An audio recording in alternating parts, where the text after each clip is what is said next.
ৰাস্তাত পৰি থকা টকা দেখা পালে আপুনি কি কৰিব? ইয়াক পোৱাটো শুভনে অশুভ বা ইয়াৰ অৰ্থ কি? লগতে ৰাস্তাত যদি আপুনি টকা বা পইচা পায় তেন্তে আপুনি কৰক এই এটা বিশেষ কাম। আপোনাৰ শুই থকা ভাগ্যও উদয় হ'ব, আপোনাৰ ভাগ্যৰ দুৱাৰ মুকলি হ'ব। গতিকে বন্ধু বান্ধৱীসকল, প্ৰথমেই মোৰ চেনেল টিপছ ABC 101লৈ আপোনালোকক স্বাগতম জনাইছোঁ। বন্ধু বান্ধৱীসকল, আপোনালোক কেনে আছে? ভালে থাকক, সুস্থ থাকক আৰু সদায় দৰে এই চেনেলৰ প্ৰতিটো ভিডিঅ' উপভোগ কৰক। বন্ধু বান্ধৱীসকল, আজিৰ ভিডিঅ'টি কিন্তু খুবেই গুৰুত্বপূৰ্ণ। গতিকে ভিডিঅ'টি স্কিপ নকৰাকৈ শেষ পৰ্যন্ত চাই গৈ থাকক আৰু এতিয়া আহক ভিডিঅ'টি আৰম্ভ কৰি লওঁ। বন্ধু বান্ধৱীসকল, আজি জানিম ৰাস্তাত পৰি থকা টকা পইচা পালে আপুনি কি কৰিব।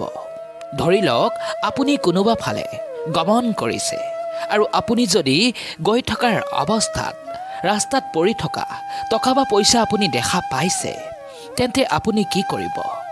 আপুনি হয়তো নিশ্চয়কৈ টকাটো উঠাই ল'ব। এনে বহু লোক আছে যি ৰাস্তাত পৰি থকা টকা পইচা পালে আনক দান কৰি দিয়ে, আৰু এনে লোক আছে যি নিজেই ৰাখি থয়।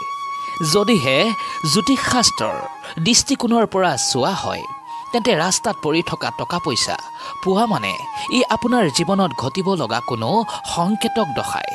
আনৰ এই ধৰণৰ বস্তু পথত পোৱাৰ অৰ্থই শুভ আৰু অশুভ ফল লৈ আনিব পাৰে নেকি?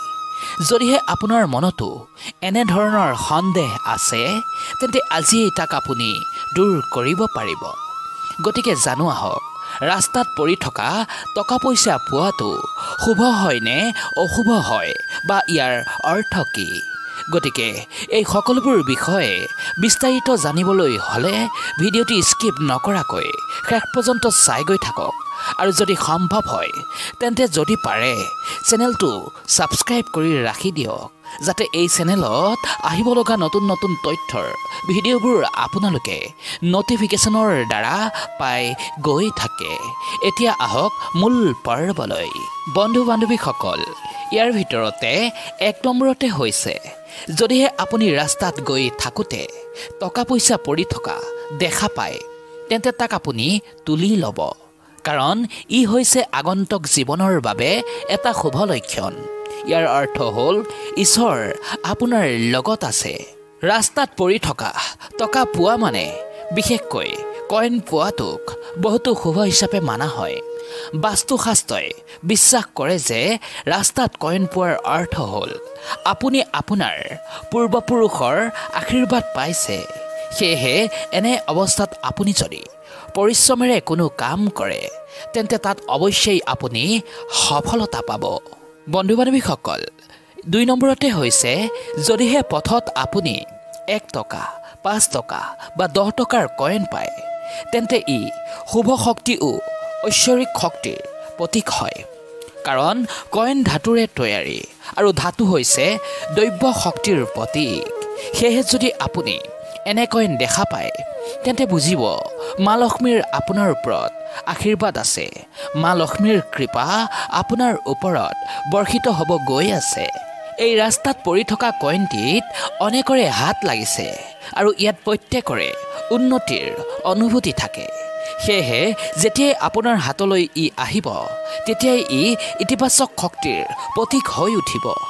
এই ধৰণৰ কইন পোৱা মানে ই জীৱনৰ অগ্ৰগতিৰ নিৰ্দেশ কৰে। এই ধৰণৰ কইন পোৱা মানে ই এইটোৱে ইংগিত দিয়ে যে আপোনাৰ জীৱনত হয়তো নতুন কোনো কাম আৰম্ভণি হ'ব পাৰে, য'ত আপুনি সন্মান ও অৰ্থ লাভ কৰিব পাৰে। বন্ধু বান্ধৱীসকল, 3 নম্বৰতে হৈছে, যদিহে ৰাস্তাত নোট পায়, তেন্তে ইও কিন্তু বহুতো শুভ হয়। যদিহে আপুনি পুৱাৰ ভাগত ৰাস্তাত গৈ থাকোঁতে টকা পৰি থকা দেখা পায়, তেন্তে ই আপোনাৰ সৌভাগ্য বৃদ্ধি হোৱাটো বুজায়। ইয়াৰ বাহিৰেও অনেক লোকে টকাৰে ভৰি থকা পাৰ্চ বা মানিবেগ ৰাস্তাত যদি পায়, এনে লোকৰ বাবে ই এইটো ইংগিত কৰে যে আহিব লগা সময়ত হয়তো আপুনি পৈতৃক সম্পত্তি লাভ কৰিব পাৰে। বন্ধু বান্ধৱীসকল, 4 নম্বৰতে হৈছে, বাস্তুশাস্ত্ৰৰ অনুসাৰে আপুনি যদি কোনো গুৰুত্বপূৰ্ণ কামত কোনোফালে ওলাই গৈছে আৰু সেই সময়ত যদি ৰাস্তাত পৰি থকা নোট বা কয়েন দেখা পায়, তেন্তে ইয়াৰ লক্ষণ এইটোৱে যে আপুনি নিশ্চয় সফলতা পাব। আৰু যদি কামৰ পৰা ঘৰলৈ উভতাৰ সময়ত এইদৰে ৰাস্তাত পৰি থকা নোট বা টকা পইচা আপুনি দেখা পায়, তেন্তে ইয়াৰ অৰ্থ হ'ল আপুনি শীঘ্ৰেই আৰ্থিক সুবিধা লাভ কৰিব। বাস্তুশাস্ত্ৰৰ অনুসাৰে ৰাস্তাত পৰি থকা টকা পইচা দেখা পালে তাক উঠাই লৈ আহি মন্দিৰত দান কৰিব লাগে। এনে কৰিলে আপোনাৰ শুই থকা ভাগ্যও জাগি উঠিব, আপোনাৰ ভাগ্য উদয় হ'ব আৰু সকলো কাৰ্যত থকা বাধা বিপত্তি দূৰ হ'ব। সেয়েহে বন্ধু-বান্ধৱীসকল, ভিডিঅ'টি আপোনালোকৰ কেনেকুৱা লাগিলে? যদিহে ভিডিঅ'টি ভাল লাগিলে তেন্তে ভিডিঅ'টিত এটা লাইক কৰি তলত কমেণ্টত যদি পাৰে শুদ্ধ মনে লিখি থৈ যাওক, জয় মা মহালক্ষ্মী। বন্ধু-বান্ধৱীসকল, আজিলৈ ইমানেই। পুনৰ আকৌ লগ পোৱা হ'ব। ধন্যবাদ।